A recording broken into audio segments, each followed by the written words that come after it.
નમસ્તે વિદ્યાર્થી મિત્રો, આજે આપણે ચેપ્ટર નંબર 10 અનેકાર્થો અનેકાર્થ સપ્તકમ એટલે કે એક શબ્દના અનેક અર્થ થતા હોય એ અર્થમાં અહીંયા ચેપ્ટર પદ્ય આપેલા છે. એમાં પ્રથમ પદ્યમાં ક વર્ણના વિવિધ અર્થોનો સંગ્રહ છે. બીજા પદ્યમાં એક જ શબ્દના અનેક અર્થો બતાવ્યા છે. બીજું પદ્ય લિંગ પરિવર્તનથી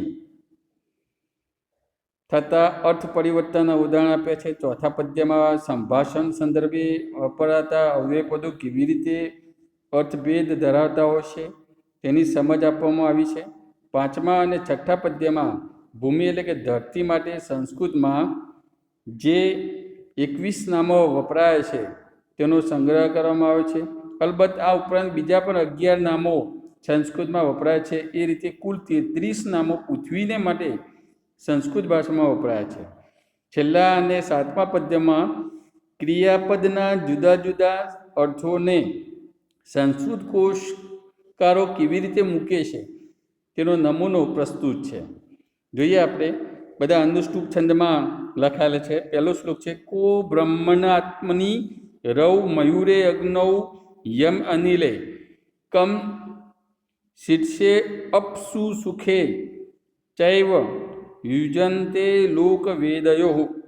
અહીંયા કો એટલે કહ એટલે કે ક પુલ્લિંગ શબ્દ બ્રહ્માના અર્થમાં છે.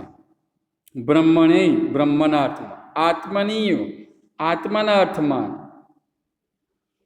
બીજી રવૌ એટલે રવિ એ સૂર્યના અર્થમાં છે. મયુર એટલે મોર, મયુર એ મોરના અર્થમાં છે. અગ્નૌ અગ્નિના અર્થમાં છે. યમના અર્થમાં છે. અનિલે એટલે કે અનિલ એટલે વાયુના અર્થમાં. અને કમ શીર્ષે, કમ એ નપુંસકલિંગ શબ્દ છે. બીજી પંક્તિમાં કમ એ નપુંસકલિંગ શબ્દ છે. શીર્ષે એટલે મસ્તકના અર્થમાં. અપસુ અપ એટલે પાણી થાય, પાણીના અર્થમાં. અને સુખે એટલે સુખના અર્થમાં. લોક વેદયો, લોક એટલે લૌકિક સંસ્કૃતિ તથા વેદયો એટલે કે વૈદિક સંસ્કૃતિમાં પ્રયુજ્યતે એટલે કે પ્રયોજાય છે.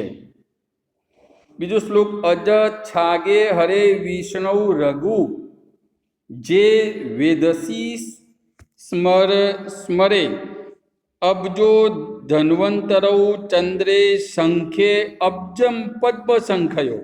અહીંયા અજ પુલ્લિંગ શબ્દ, છાગેલે બકરીના અર્થમાં, હરે એટલે કે હર શિવના અર્થમાં, વિષ્ણુના અર્થમાં, રઘુજે એટલે કે રઘુથી જન્મેલા તેમના પુત્ર અજના અર્થમાં, વેદસી એટલે કે બ્રહ્મના અર્થમાં, અને સ્મરે એટલે કે કામદેવના અર્થમાં. અબ્જ એ પુલ્લિંગ શબ્દ છે. ધન્વંતરીના અર્થમાં, ચંદ્રે ચંદ્રના અર્થમાં, શંખે શંખના અર્થમાં. અબ્જ એ નપુંસકલિંગ એ શબ્દ છે. એના માટે અબ્જમ નપુંસક શબ્દ, એ શબ્દ પદ્મ સંખ્યો કમર અને સંખ્યાના અર્થમાં છે. એટલે કે એક જ શબ્દ પુલ્લિંગ સ્ત્રીલિંગ નપુંસકલિંગમાં જુદા જુદા અર્થઘટન બતાવતા હોય છે. એ અહીંયા બતાવવામાં આવ્યું છે. એના પછી નિરૂપમ વિચાર અવલોક અનયો નિદર્શને નિગરમ ભોજને સ્યાત નિગરણ પુનર્ગલે.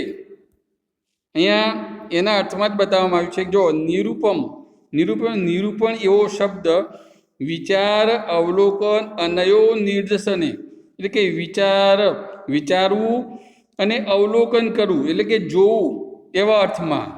નિદર્શન એટલે નિશ્ચિત રૂપે જોવું, દેખાડવું એ અર્થમાં છે.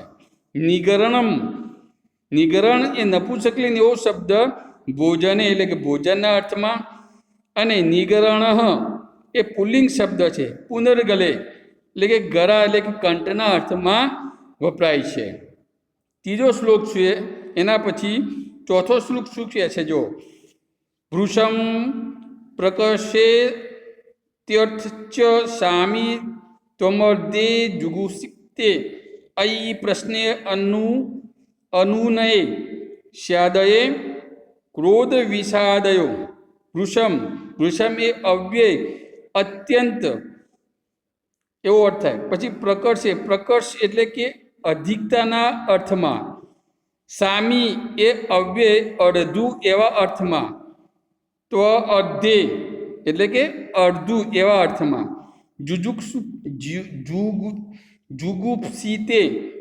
જુગુપ્સિતે એવો અવ્યય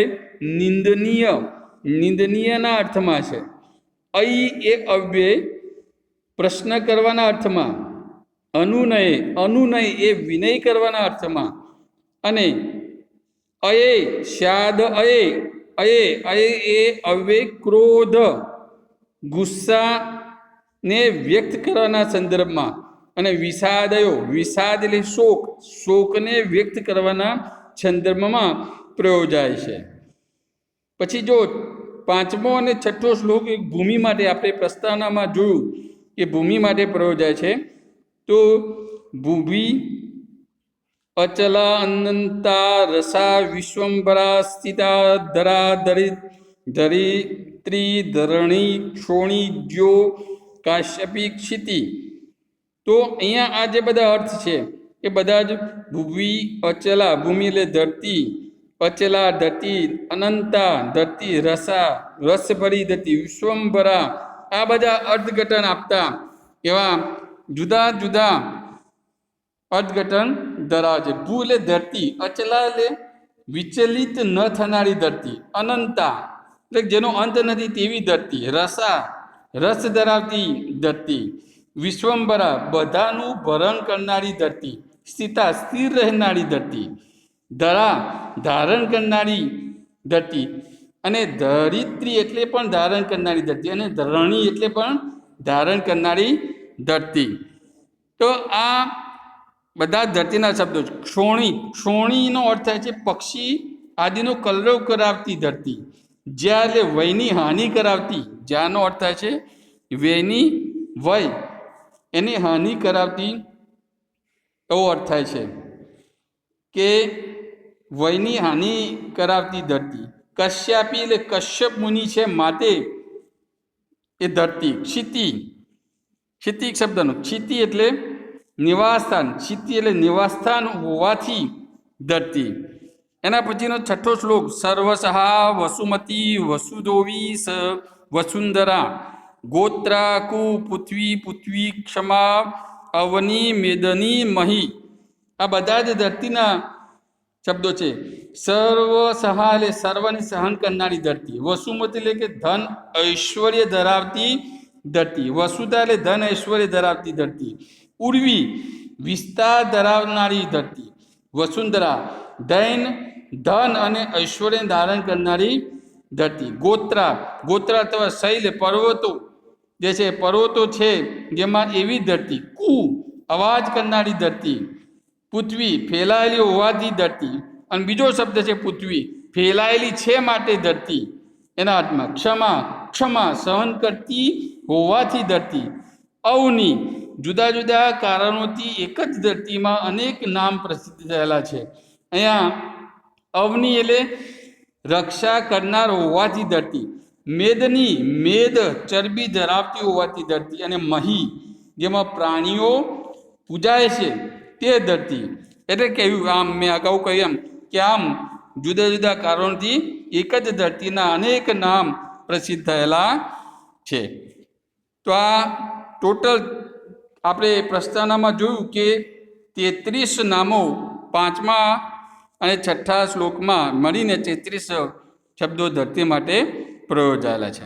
એના પછી જો સાતમો શ્લોક સત્યામસ્તિ ભવતી વિદ્યતે ચ અર્થ જન્મની ઉત્પદ્યતે જાયતે ચ પરોહોતિ અભ્યુત્યપી. અહીંયા ક્રિયાપદ છે એવું બતાવ્યું છે. સત્યામસ્તિ, અહીંયા સત્યામસ્તિ એ જે વસ્તુ બતાવવામાં આવી છે એટલે કે સત્ય અથવા તો હોવાપણાના અર્થમાં અસ્તિ એ ક્રિયાપદ છે. વિદ્યતે વિદ્યતે શબ્દ પ્રયોગ કરજો, એ પણ ક્રિયાપદ છે. એટલે કે વિદ્યતે વિદ્યતે એવું ક્રિયાપદ છે. જન્મના અર્થમાં વપરાયેલું ક્રિયાપદ. ઉત્પદ્યતે, જો ઉત્પદ્યતે, તો ઉત્પદ્યતે જે છે આ પણ એક ઉત્પદ્યતે એવું એક ક્રિયાપદ છે. જાયતે, આ જાય છે તેવું એક ક્રિયાપદ છે.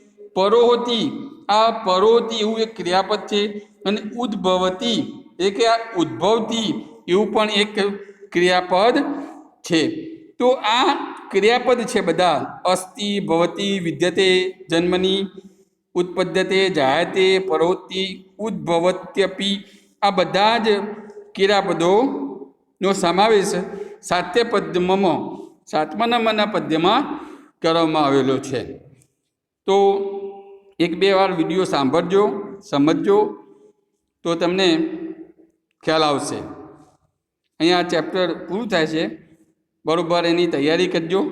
ન સમજણ પડી તો મને જાણ કરજો. આભાર.